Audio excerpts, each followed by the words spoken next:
ಯಾಕೆಂದರೆ ಶಿವರಾಮ ಕಾರಂತರು ಬಂಗಾಡಿ ಅನ್ನೋ ಒಂದು ಪ್ರದೇಶಕ್ಕೆ ಹೋಗಿ ಭೇಟಿಯಾಗಿ ಅಲ್ಲೆಲ್ಲ ಇದ್ದು ಜೀವಿಸಿ ಬಂದವರು ಅವರು. ಸೊ ಈಗ ಅವನಿಗೆ ಯಾವುದೋ ಒಂದು ಮುಹೂರ್ತದಲ್ಲಿ ಅವನಿಗೊಂದು ನೆನಪು ಹುಟ್ಟಿ ಅಲ್ಲಿಗೆ ಹೋಗಬೇಕು ಅಂತ ಅವನಿಗೊಂದು ತುಡಿತ ಶುರುವಾದ ಕೂಡಲೇ ಅವನು ಅಲ್ಲಿಂದ ಜಾನ್ ರಜಾ ಕೊಟ್ಟ ಕೂಡಲೇ ಇವನು ಭಾರತಕ್ಕೆ ಹೊರಡ್ತಾನೆ. ನಾನು ಕೇವಲ ಸಾಹಿತ್ಯವನ್ನು ಪಕ್ಕದಲ್ಲಿಟ್ಟು, ಅಂದರೆ ಶಿವರಾಮ ಕಾರಂತರ ಕಾದಂಬರಿಯನ್ನು ಪಕ್ಕದಲ್ಲಿಟ್ಟೇ ಇದನ್ನು ಯೋಚನೆ ಮಾಡ್ತಾ ಇದ್ದೀನಿ. ಕೇವಲ ಸಿನಿಮಾ, ಚಿತ್ರಕಥೆ ಚಿಗುರಿದ ಕನಸು, ಚಿತ್ರಕಥೆ ಸ್ವದೇಶ್.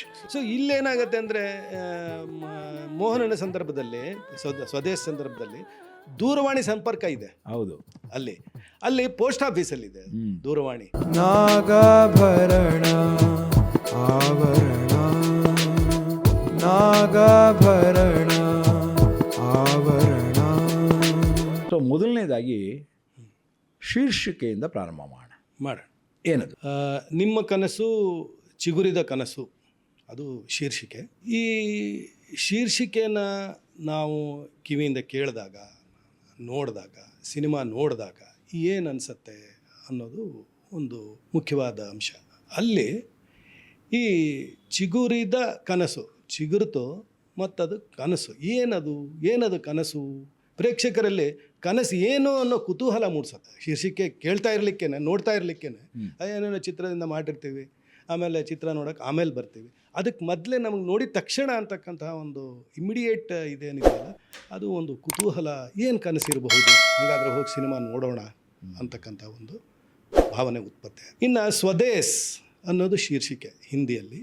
ಅಲ್ಲಿ ಸ್ವದೇಶ, ನಮ್ಮ ದೇಶ, ನನ್ನ ದೇಶ ಅಂತ ಇಂಥ ಹೆಸರುಗಳ ಹತ್ತತ್ರದ್ದು ಒಂದಷ್ಟು ಸಿನಿಮಾಗಳಾಗಿದ್ದಾವೆ. ಅದರಲ್ಲಿ ನನಗೆ ಏನನ್ಸುತ್ತೆ ಅಂತಂದರೆ, ಈ ಶೀರ್ಷಿಕೆ ಇಮ್ಮಿಡಿಯೇಟಾಗಿ ದೇಶ ಪ್ರೇಮ ಇರಬಹುದು ಅಂತನ್ನೋ ಭಾವನೆಯನ್ನು ಮೂಡಿಸುತ್ತೆ ಪ್ರೇಕ್ಷಕರಲ್ಲಿ, ನೋಡುಗರಲ್ಲಿ. ನನ್ನ ದೇಶ ಅಂತ ಹೇಳೋದಕ್ಕೆ ಹೇಳ್ಬೋದು, ಆ ಥರ ಒಂದು ಇದಿರ್ಬೋದು ಅಂತ ನನಗನ್ನಿಸ್ತಾ ಇದೆ. ಸೊ ಇಲ್ಲಿ ಈ ಕನಸೇನೋ ಅನ್ನೋ ಕುತೂಹಲ ನಾವು ಮೂಡಿಸಿದರೆ ಕನ್ನಡದ ಮಾಧ್ಯಮದಲ್ಲಿ, ಇಲ್ಲಿ ಹಿಂದಿ ಮಾಧ್ಯಮದಲ್ಲಿ ನನ್ನ ದೇಶದ ಏನಿರ್ಬೋದು ಕತೆ ಅಂತ ನೋಡೋ ಒಂದು ಕುತೂಹಲ ಅಲ್ಲಿ ಬರುತ್ತೆ. ಭಾಳ ಚೆನ್ನಾಗಿದೆ, ಭಾಳ ಚೆನ್ನಾಗಿ. ಎರಡೂ ಕೂಡ ಭಾಳ ಜಸ್ಟಿಫೈಯಬಲ್, ಅದ್ರ ಬಗ್ಗೆ ಎರಡನೇ ಮಾತೇ ಇಲ್ಲ. ಯಾಕೆಂದರೆ ನನ್ನ ದೇಶನೂ ಅಷ್ಟೇ ಮುಖ್ಯ, ನನ್ನ ಕನಸು ಅಷ್ಟೇ ಮುಖ್ಯ. ಸೊ ಅದು ದೇಶ ಹೊರಗಡೆಗಿದೆ ನಮ್ಮಿಂದ, ಕನಸು ನನ್ನ ಒಳಗಿದೆ, ಅದನ್ನು ನನಸಾಗ್ತೇವೆ. ದೇಶದಲ್ಲಿ ಆ ಪ್ರೇಮ ನಮ್ಮ ಒಳಗಿದೆ, ಪ್ರೇಮವನ್ನು ಹೊರಗೆಡುತ್ತೀವಿ. ಸೊ ಈ ಥರ ಒಂದು ಭಾಳ ಚೆನ್ನಾಗಿದೆ. ಎರಡು ಶೀರ್ಷಿಕೆಯಲ್ಲಿ ಬಹಳ ತಮ್ಮದೇ ಆದಂತಹ ಒಂದು ಗಾಂಭೀರ್ಯವನ್ನು, ಒಂದು ಶೀರ್ಷಿಕೆಗೆ ಇರಬೇಕಾದ ಘನತೆಯನ್ನು ಅದು ತಂದು ಕೊಟ್ಟಿದೆ. ಅದರ ಬಗ್ಗೆ ಎರಡನೇ ಮಾತಿಲ್ಲ.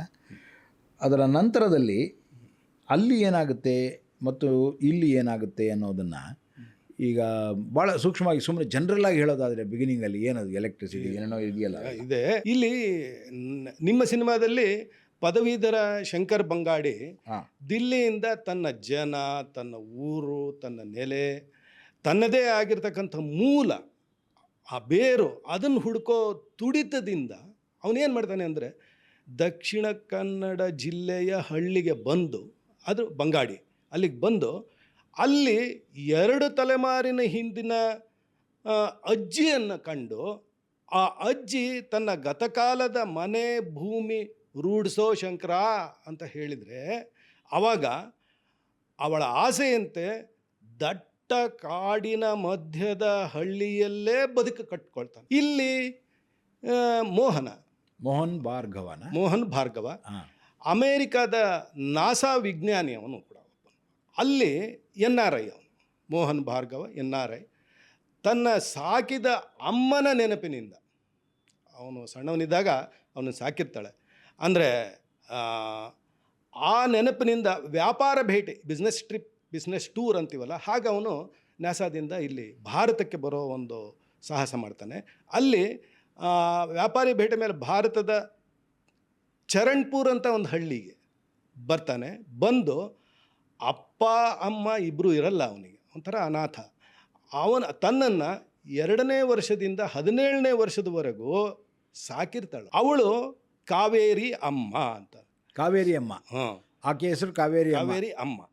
ಪರವಾಗಿಲ್ಲ. ಹಾಗಾದರೆ ಅವರು ಸೌತ್ ಇಂಡಿಯನ್ ಹೆಸರು ಕಿಶೋರಿ ಬಲ್ಲಾಳ್ ಆ್ಯಕ್ಟ್ ಮಾಡಿರೋದು, ಕಿಶೋರಿ ಬಲ್ಲಾಳು. ಬಟ್ ಕಾವೇರಿ ಮತ್ತು ಅಮ್ಮ, ಸೊ ಅಲ್ಲೇ ಒಂದು ಸಾಮ್ಯತೆ ಇದೆ ನೋಡಿ. ಕಾವೇರಿ ಕರ್ಕೊಂಡ್ಬಂದಿದ್ದಾರೆ, ಅಮ್ಮ ಅನ್ನೋದು ನಮ್ಮ ಪದ.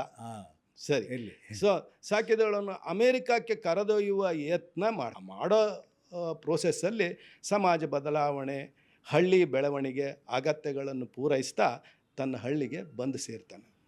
ಇದು ಸೂಕ್ಷ್ಮವಾಗಿ ಒಂದು ಆ ಕತೆ ಮತ್ತು ಈ ಹೇಳಬಹುದಾದ ಕಂಪ್ಯಾರಿಸನ್. ನಾನು ಕೇವಲ ಸಾಹಿತ್ಯವನ್ನು ಪಕ್ಕದಲ್ಲಿಟ್ಟು, ಅಂದರೆ ಶಿವರಾಮ ಕಾರಂತರ ಕಾದಂಬರಿಯನ್ನು ಪಕ್ಕದಲ್ಲಿಟ್ಟೇ ಇದನ್ನು ಯೋಚನೆ ಮಾಡ್ತಾ ಇದ್ದೀನಿ. ಕೇವಲ ಸಿನಿಮಾ, ಚಿತ್ರಕಥೆ ಚಿಗುರಿದ ಕನಸು, ಚಿತ್ರಕಥೆ ಸ್ವದೇಶ್, ಇವೆರಡರ ಜೊತೆಯಲ್ಲಿ ಇರುವಂತಹ ಒಂದು ಬಾಂಧವ್ಯ, ಆ ಬಾಂಧವ್ಯ ಏನು ಅನ್ನೋದನ್ನೇ ನಾನು ಇಲ್ಲಿ ಹುಡುಕ್ತಾ ಇರೋದಾದ್ರಿಂದ so with all due respect, ನಮ್ಮಲ್ಲಿ ಬಹಳಷ್ಟು ಜನ ಸಾಹಿತಿಗಳಿಗೆ ಹೇಳ್ತಾ ಇರ್ತೀವಿ ನಾವು, ಅವರ ಜೇಬಿನೊಳಗೆ ನಮ್ಮ ಕೈ ಇರುತ್ತೆ, ನಮ್ಮ ಜೇಬಿನೊಳಗೆ ಇನ್ನೊಬ್ಬರ ಕೈ ಇರುತ್ತೆ ಅಂತ. Every poet has his hand in another's pocket ಅಲ್ವಾ? You asked me to repeat it twice early. So ಆ ರೀತಿ ಆಗಿರ್ಬೋದೇನೋ, ಆದರೂ ಕೂಡ ಅದನ್ನು ಒಪ್ಕೋಬೋದಲ್ವಾ, ಅಲ್ವೇ? ಈಗ ಯಾರೇ ಆಗಲಿ, ಒಬ್ಬ ಕವಿಯಿಂದ ಇನ್ಸ್ಪೈರ್ ಆಗಿದೆ ಅಂತಂದರೆ ಅದು ಒಂದು ರೀತಿ ಆ ಕವಿಗೆ ಕೊಟ್ಟ ಗೌರವ ಮತ್ತು ಆ ಕವಿತ್ವಕ್ಕೆ ಕೊಟ್ಟ ಗೌರವ, ಸಾಹಿತ್ಯದ ಬಗ್ಗೆ ಅವನಿಗಿರುವ ಒಂದು ಸಂಸ್ಕೃತಿಯನ್ನು ಹೇಳುತ್ತೆ. ಸೊ ಹಾಗೆ ಅದು ಅನ್ನೋ ಅರ್ಥದಲ್ಲಿ ನಾನು ಇದನ್ನು ಹೇಳ್ತಾ ಇದ್ದೇನೆ. ಶಿಕ್ಷಣದ ಬಗ್ಗೆ ಹಾಳು ಬಿದ್ದು ಮನೆ ಐತೆ ಏನು ಹೇಳಿದ್ರಿ ಅಲ್ಲಿ ಅಲ್ವಾ? ಅಲ್ಲಿ ನಿಮ್ಮ ಸಿನಿಮಾದಲ್ಲಿ ಹಳ್ಳಿಗರೆಲ್ಲ ಕೃಷಿಗಾಗಿ ಒಂದಾಗಿ ಕೂಡಿಕೊಂಡು ದುಡಿದು ಆರೋಗ್ಯದಿಂದ ಬದುಕಲು ವಿದ್ಯುತ್ ಉತ್ಪಾದಿಸಿ ಬಳಸಲು ಶಂಕರ ಶ್ರಮಿಸ್ತಾನೆ. ಅಲ್ಲಿ ನಿಮ್ಮಲ್ಲಿ ಇಲ್ಲಿ ಹಳ್ಳಿಯವರೆಲ್ಲ ಜಾತಿ, ವರ್ಣ, ವೃತ್ತಿ, ಶಿಕ್ಷಣ ಈ ಆಯಾಮಗಳನ್ನು ಇಟ್ಕೊಂಡು ಅಲ್ಲಿಯ ತಾರತಮ್ಯ ಎಲ್ಲರಲ್ಲೂ ಬಂದ್ಕೊಳ್ಳನೆ, ಅದನ್ನು ಮೀರಿ ಜೊತೆಗೆ ಬೆಳಕಿನ ಅಭಾವ ನೀಗಿಕೊಳ್ಳಲು ಮೋಹನ ಪ್ರಯತ್ನಿಸ್ತಾನೆ ಅಂತ ಒಂದು ಹೇಳಬಹುದು. ಸೊ ಆಶಯ ಒಂದೇ ಆಯಿತು.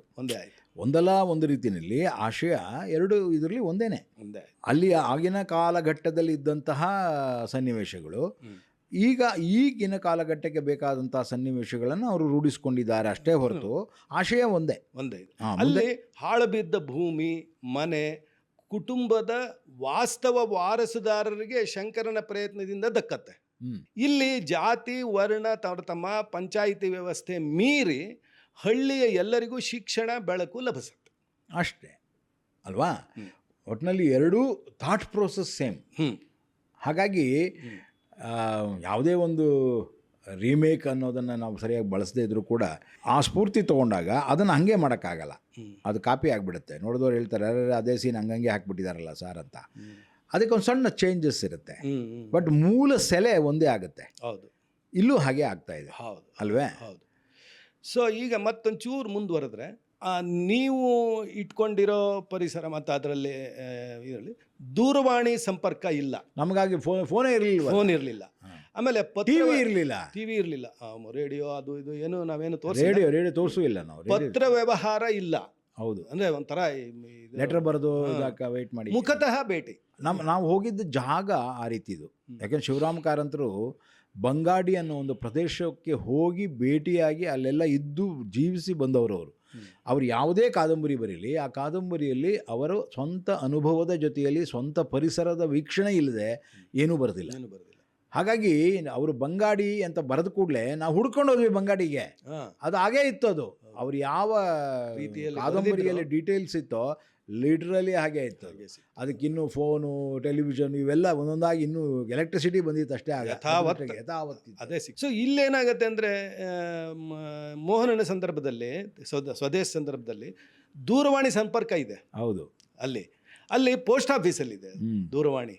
ಅವೆಲ್ಲ ಕ್ರ್ಯಾಂಕ್ ಶಾಫ್ಟಿಂದ ಮಾಡ್ತಿದ್ರು, ಅದು ಬಿಡಿ, ಒಂದು ಫೋನ್ ಇದೆ, ಮಾಡಿದ ಮೇಲಿಂದ ಅಲ್ಲಿಗೆ ಬರುತ್ತೆ. ಟ್ರಂಕ್ ಕಾಲ್ ಅಂತ ನಾವೆಲ್ಲ ಮಾಡ್ತಿದ್ವಲ್ಲ ಆ ಥರ. ಆಮೇಲೆ ಹಳ್ಳಿಯಿಂದ ಅಮೇರಿಕ ಕರೆ ಮಾಡಿ ಮಾತಾಡಿ. ಇಲ್ಲಿ ಮುಖತಃ ಭೇಟಿ ನೀವು ಮಾಡ್ಕೊಂಡ್ರೆ ಎಲ್ಲದಕ್ಕೂ ಅವನು ಹೋಗ್ಬೇಕು, ಮೀಟ್ ಮಾಡಬೇಕು, ಸೈಕಲಲ್ಲಿ ಹೋಗ್ಬೇಕು, ಅವನನ್ನು ಕರೆದು ಮಾತಾಡು, ಇಲ್ಲ ಅವನಿದ್ದಲ್ಲಿ ಹೋಗ್ಬೇಕು, ಇಲ್ಲ ಇವನಿದ್ದಲ್ಲಿ ಅವ್ರು ಬರಬೇಕು. ಇದಂಗಿಲ್ಲ, ದೂರವಾಣಿಯಿಂದ ಎಲ್ಲಿಗೆ ಅಮೇರಿಕಾಗೂ ಮಾತಾಡ್ಬೋದು. ಆ ಒಂದು ಇದಿತ್ತು. ಆಮೇಲೆ ಇನ್ನು ನೀವು ಕೇಳಿದರೆ ಮುಂದುವರಿಯೋಕ್ಕೆ ಪ್ರಾರಂಭ ಹೆಂಗಾಯಿತು ಹೇಳಿ.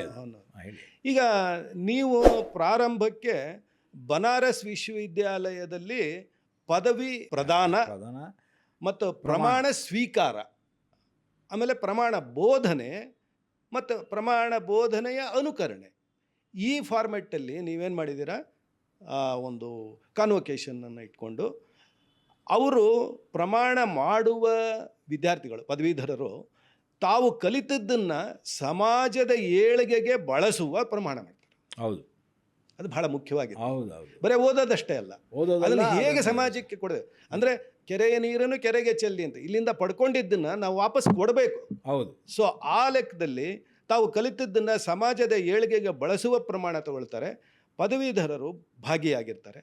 ಇನ್ನು ಸಿನಿಮಾದ ಒಟ್ಟಾರೆ ಆಶಯದೊಂದಿಗೆ ಈ ರೀತಿಯ ಒಂದು ಗತಿ, ಒಂದು ತಾಳ ಸೂಚಿಸಿ ವೀಕ್ಷಕರ ಮೂಡ್ ಸೆಟ್ ಮಾಡುತ್ತೆ, ಹೌದು, ಒಂದು ರಿದಮ್ ಸೆಟ್ ಆಗುತ್ತೆ. ರಿದಮ್ ಸೆಟ್ ಆಗುತ್ತೆ. ಸೊ ಈಗ ಇಲ್ಲಿ ಸ್ವದೇಶಲ್ಲಿ ಪ್ರಾರಂಭ ಹೇಗಾಗತ್ತೆ ಅಂದರೆ ಅಮೇರಿಕಾದ ನಾಸಾ ಮಹಾಸಭೆ ಜಾಗತಿಕ ಮಟ್ಟದ global precipitation measurement GPM. So ಅದರಲ್ಲಿ ಜಾಗತಿಕ ಮಳೆ ಮಾಪನದ ಗುರಿ, ಮಳೆ ಮಾಪನದ ಗುರಿ ಅದರ ಬಗ್ಗೆ ಚರ್ಚೆ ನಡೀತದೆ. ಅಲ್ಲಿ ಹವಾಮಾನ ವೈಪರೀತ್ಯ ಭೂಮಿ ಮೇಲಿನ ನೀರಿನ ಪ್ರಮಾಣ ಯಾವ ಥರ ಅಫೆಕ್ಟ್ ಆಗತ್ತೆ ಅನ್ನೋದನ್ನು ಅವ್ರು ಇದು ಮಾಡ್ತಾರೆ. ಸಭಾಸದರು ಭಾಗಿಯಾಗಿರ್ತಾರೆ. ಸಿನಿಮಾ ಗತಿ ಸೂಚಿಸುತ್ತೆ, ಇದು ಸಿನಿಮಾ ಗತಿಯನ್ನು ಸೂಚಿಸುತ್ತೆ, ವೀಕ್ಷಕರ ಗಮನವನ್ನು ಸೆಳೆಯುತ್ತೆ, ಮೂಡ್ ಸೆಟ್ ಆಗುತ್ತೆ. ಅಲ್ಲಿಂದ ನೀವು ಶುರು ಮಾಡ್ಕೊ. ನೆಕ್ಸ್ಟು ವಿದ್ಯುತ್ ಇಂಜಿನಿಯರಿಂಗ್ ಜ್ಞಾನ ಬಳಸಿ ಹಳ್ಳಿ ಬದುಕು, ಭವಿಷ್ಯದ ಚಿಂತನೆ, ಶಂಕರನ ಇದರಲ್ಲಿ ಅಲ್ಲಿ ಮಳೆ ಮಾಪನ, ಕ್ಷಿಪಣಿ ಉಡಾವಣೆ ವಿಚಾರ, ಜಾಗತಿಕ ಭವಿಷ್ಯದ ಚಿಂತನೆ, ಅದರದ್ದು ಉಪಚಿಂತನೆ ತನ್ನ ಊರಿಗೆ ಹೋಗೋದು. ಅದು ಸಬ್ಡ್ಯೂಡ್ ಆಗಿದೆ, ಎಕ್ಸ್ಪ್ರೆಸಿವ್ ಆಗಿಲ್ಲ, ಒಳಗಡೆಗಿದೆ. ಮುಂದಿನ ಸೀನ್ಗಳೆಲ್ಲ ಅದು ಬರ್ತಾ ಹೋಗುತ್ತೆ. ಸೊ ಹೀಗೆ ಅಲ್ಲಿ ನೀವು ಶುರು ಮಾಡ್ತೀರಾ ನೀವು ಸಿನಿಮಾನ. ಅಲ್ಲಿ ನಾವು ಒಂದು ಅರ್ಥದಲ್ಲಿ ಒಬ್ಬ ಚಾಚಾ ಬರ್ತಾನೆ ನಮಗೆ. ಹಾಂ, ಅವನಿಗೆ ಒಂದು ಇದನ್ನು ಹೇಳ್ತೀವಿ ನಾವು, ಈ ಮದುವೆದೆಲ್ಲ ಆಮೇಲೆ ತಗೋಣ. ಈ ಚಾಚಾ ಅವನಿಗೆ ಒಂದು ಮೂಲವನ್ನು ಹುಡುಕೋದಕ್ಕೆ ಹೇಳ್ತಾನೆ. ಹೌದು, ಶೋಧ. ಹೌದು, ನಿನ್ನ ಮೂಲವನ್ನು ನೀನೇ ಹುಡುಕೋಬೇಕು ಅಂತ ಅವನಿಗೆ ಟ್ರಿಗರಿಂಗ್ ಪಾಯಿಂಟ್. ಯಾಕೆಂದ್ರೆ ಎಲ್ಲರೂ ಎಲ್ಲ ಕಡೆ ಹೋಗ್ತಾ ಇದ್ದಾರೆ, ನಾನು ಎಲ್ಲೂ ಹೋಗ್ತಿಲ್ವಲ್ಲ ಅನ್ನೋದು ಇದು ಬರುತ್ತೆ. ಆಮೇಲೆ ವಾಟ್ ಸ್ಟ್ಯಾಂಡ್ಸ್ ಫಾರ್ ಬಿ ಅನ್ನೋದು ಅವನಿಗೆ ಇದಾಗಿರುತ್ತೆ, ಗೊತ್ತಾಗಿರುತ್ತೆ ಅಲ್ವಾ? ಸೊ ಬಿ ಶಂಕರ ಅಂತಂದರೆ ಏನು, ವಾಟ್ ಸ್ಟ್ಯಾಂಡ್ಸ್ ಫಾರ್ ಬಿ ಅನ್ನೋದು. ಅದರಿಂದಾಗಿ ಅವನು ಆ ಹುಡುಕಾಟದ ಹತ್ರ ಹೆಜ್ಜೆ ಆಗ್ತಾನೆ. ಇಲ್ಲಿ ನಾಸಾದಲ್ಲಿ ಮೋಹನನಿಗೆ ನಾಸಾ ಮುಖ್ಯಸ್ಥ ಜಾನ್, ನಾನು ಊರಿಗೆ ಹೋಗ್ಬೇಕು ಅಂತಿರ್ತಾನೆ ಅವನು. ಅಲ್ಲಿ ಇಲ್ಲ, ಬಹಳ ಕೆಲಸ ಇದೆ, ಹೋಗಬೇಡ ಅಂತ ಅವನು ಹೇಳ್ತಾನೆ. ಸೊ ಅದ್ರ ಮಧ್ಯೆ ಇಲ್ಲ, ನಾನು ಹೋಗಲೇಬೇಕು ಅಂತ. ಕಾರಣ ಅಲ್ಲೇ ಅವನ ಕಾವೇರಿ ಅಮ್ಮನ ಸಾಕು ತಾಯಿಯನ್ನು ನೋಡುವ ಒಂದು ನೋಡುವ ಹಂಬಲ ಮತ್ತು ಅವಳನ್ನು ಕರ್ಕೊಂಡು ನೆನಪಾಗತ್ತೆ ಅವನಿಗೆ. ಇಷ್ಟು ವರ್ಷ ಅಲ್ಲಿಂದ ಬಂದ ಮೇಲೆ ಇಲ್ಲೇ ಸೆಟ್ಲ್ ಆಗ್ಬಿಟ್ಟಿರ್ತಾನೆ ಅವನು. ಸೊ ಈಗ ಅವನಿಗೆ ಯಾವುದೋ ಒಂದು ಮುಹೂರ್ತದಲ್ಲೇ ಅವನಿಗೊಂದು ನೆನಪು ಹುಟ್ಟಿ ಅಲ್ಲಿಗೆ ಹೋಗಬೇಕು ಅಂತ ಅವನಿಗೊಂದು ತುಡಿತ ಶುರುವಾದ ಕೂಡಲೇ ಅವನು ಅಲ್ಲಿಂದ ಜಾನ್ ರಜಾ ಕೊಟ್ಟ ಕೂಡಲೇ ಇವನು ಭಾರತಕ್ಕೆ ಹೊರಡ್ತಾನೆ. ಅಲ್ಲಿ ಹೆಂಗೆ ಚಾಚಾನಿಂದ ಅವನು ಪ್ರೇರಿತನಾಗಿ ತನ್ನ ಶೋಧಕ್ಕೆ ಪ್ರಾರಂಭಿಸ್ತಾನೆ, ಇವನು ಭಾರತದ ಕಡೆಗೆ ಇವನು ಹೊರಡ್ತಾನೆ, ಅಲ್ವಾ? ಸೊ ನೀವು ಹೇಳೋದಾದರೆ ಅವನು ಅಲ್ಲಿ ಡೆಲ್ಲಿಯಿಂದ, ನಮ್ಮ ಹುಡುಗ ಶಂಕರ ಡೆಲ್ಲಿ ಬನವಾಸಿಲಿ ಅವನಿಗೆ ಹುಟ್ಟುವ ಈ ಆಸೆ, ಡೆಲ್ಲಿಗೆ ಬಂದ ಮೇಲೆ ಅವನಿಗೆ ಸಿಗುವಂಥ ಸುಳುಹುಗಳು, ಅವನಿಗೆ ಇದ್ದಕ್ಕಿದ್ದಾಗೆ ಅವ್ರ ಅಪ್ಪ ಯಾರ ಹತ್ರನೂ ಹೇಳುವಾಗ ಬಂಗಾಡಿ ಅಂತಾನೆ. ಹಾಗಾದರೆ it stands for Bangadi, what is that Bangadi ಅಂತ ಶುರುವಾಗುತ್ತೆ. ಸೊ ಅವನು ಕನ್ನಡವನ್ನು ಕಲಿತಾನೆ, ಒಂದು ಭಾಷೆಯನ್ನು ಕಲಿತಾನೆ ತನ್ನ ಲವರ್ಗೋಸ್ಕರ. ಸೊ ನೋಡಿದ್ರೆ ಬಂಗಾಡಿ ಅನ್ನೋದು ಏನೋ ಸಂಬಂಧ ಇರ್ಬೋದೇನೋ ಅಂತ ಹುಡುಕಕ್ಕೆ ಶುರು ಮಾಡ್ತಾನೆ. ತನ್ನ ಸ್ನೇಹಿತ ಸೀತಾರಾಮನ ಜೊತೆ ಅದನ್ನು ಹಂಚ್ಕೊಳ್ಳೋಕೆ ಆಮೇಲೆ ಹಳ್ಳಿ ಕಡೆ ಹೊರಡ್ತಾನೆ, ಅಲ್ವಾ? ಸೊ ಒಂದು ನಿರಂತರವಾದ ಹುಡುಕಾಟವನ್ನು, ತನ್ನ ಮೂಲವನ್ನು, ತನ್ನ ಇರುವಿಗೆ ಕಾರಣವಾದ ಒಂದು ಪರಂಪರೆಯನ್ನು ಆತ ಹುಡುಕ್ತಾ ಇರ್ತಾನೆ. ಅದು ಬಹಳ ಅದ್ಭುತವಾಗಿ ಬಂದಿದೆ ಅದು. ಸೊ ಅದು ಬಹಳ ಮುಖ್ಯ ಅನ್ನೋದನ್ನು ನನಗೆ ಇಲ್ಲಿ ಅನ್ನಿಸ್ತಾ ಇದೆ. ಅದೇ ರೀತಿ ಈಗ ನಿಮ್ಮ ಇದರಲ್ಲಿ ಆತ ಏನು ಹೇಳ್ತಾನೆ, ಅಮೇರಿಕಾದಿಂದ ಭಾರತವನ್ನು ಆತ ವೀಕ್ಷಿಸಕ್ಕೆ ಬಂದಂಗಾಗತ್ತಾ, ಇಲ್ಲ ಕೇವಲ ಹಳ್ಳಿಗೆ ಬಂದಂಗಾಗತ್ತಾ? ಇಲ್ಲಿ ಇವನು ಬನಾರಸ್ಸು, ಡೆಲ್ಲಿ, ಬಂಗಾಡಿಗೆ ಬರೋದಕ್ಕೂ ಅಲ್ಲಿ ಆತ ಅಮೇರಿಕಾದಿಂದ ನೇರವಾಗಿ ಭಾರತಕ್ಕೆ ಬರ್ತಾನೆ. ಅಲ್ಲಿ ಏನು, ಹೇಗೆ, ವಿಮಾನ, ರೈಲು, ಬಸ್ಸು? ಅಲ್ಲಿ ಇವನು ದಿಲ್ಲಿಯಿಂದ ದಕ್ಷಿಣದಲ್ಲಿ ಹಳ್ಳಿ ನಡುವಿನ ಅಂತರವನ್ನು ನಾವು ತೋರಿಸ್ಕೋತ, ಇಲ್ಲಿ ಅವನು ರೈಲು, ಬಸ್ಸು, ಪ್ರಯಾಣ, ಸೀತಾರಾಮ್ ಸ್ವಾಗತ, ಆಮೇಲೆ ಮುದ್ರಾಡಿಗೆ ಬಂದ ಕೂಡಲೇ ಸೀತಾರಾಮ ಬಸ್ಸಿನಿಂದ ಇಳಿದ ಶಂಕರನನ್ನು ಸ್ವಾಗತಿಸ್ತಾನೆ. ಅಲ್ಲೇನಾಗತ್ತೆ ಅಂದರೆ ಅಮೇರಿಕಾದಿಂದ ಭಾರತದ ಹಳ್ಳಿ ನಡುವಿನ ಅಂತರ ತೋರಿಸ್ತಾರೆ ಅಲ್ಲಿಂದ ಇದು. ಆಮೇಲೆ ಅಲ್ಲಿ ವಿಮಾನ ಪ್ರಯಾಣ, ವಿಮಾನ ನಿಲ್ದಾಣದಲ್ಲಿ ರಾಹುಲ್ ಅನ್ನೋನು ಸ್ವಾಗತ ಮಾಡ್ತಾನೆ ಅವನ್ನ. ಇಲ್ಲಿ ಮುದ್ರಾಡಿಯಲ್ಲಿ ಸೀತಾರಾಮ ಬಸ್ನಿಂದ ಇಳಿದವನ್ನ ಹೆಂಗೆ ಕರ್ಕೊಂಡು ಹೋಗ್ತಾನೆ ಸ್ವಾಗತಿಸಿ, ಅಲ್ಲಿ ರಾಹುಲ್ ಇದರಲ್ಲಿ ಸ್ವಾಗತಿಸಿದ ಮೇಲೆ ಚರಣ್ಪುರದಲ್ಲಿ ಚಿಕ್ಕ ಒಂದು ಹುಡುಗ ಚೀಕು ಅಂತ ಒಂದು ಹುಡುಗ ಹಾಂ ಆ ಇವನು ಏನೋ ಒಂದು ಕ್ಯಾರವಾನ್ ಮಾಡಿಕೊಂಡು ಡ್ರೈವ್ ಮಾಡ್ಕೊಂಡು ಹೋಗ್ತಾ ಇರ್ತಾನೆ. ಅವನನ್ನ ಚೀಕು ತಾನು ಮುಂದೆ ಓಡ್ತಾ ಕ್ಯಾರವಾನ್ ಹಿಂದೆ ಕರ್ಕೊಂಡು ಅವನು ಹೋಗಬೇಕಾಗಿರೋ ಸ್ಥಳಕ್ಕೆ ಅಂದರೆ ಅಜ್ಜಿ ಹತ್ರ ಕರ್ಕೊಂಡು ಹೋಗ್ತಾನೆ. ಸೊ ಅಲ್ಲಿ ಸ್ವಾಗತ ಹಾಗಿದ್ರೆ ಇಲ್ಲಿ ಸ್ವಾಗತ ಹೀಗೆ, ಇಲ್ಲಿಯ ಲೀಡ್ ಹೀಗಿದ್ರೆ ಅಲ್ಲಿಯ ಲೀಡ್ ಹಾಗಿದೆ.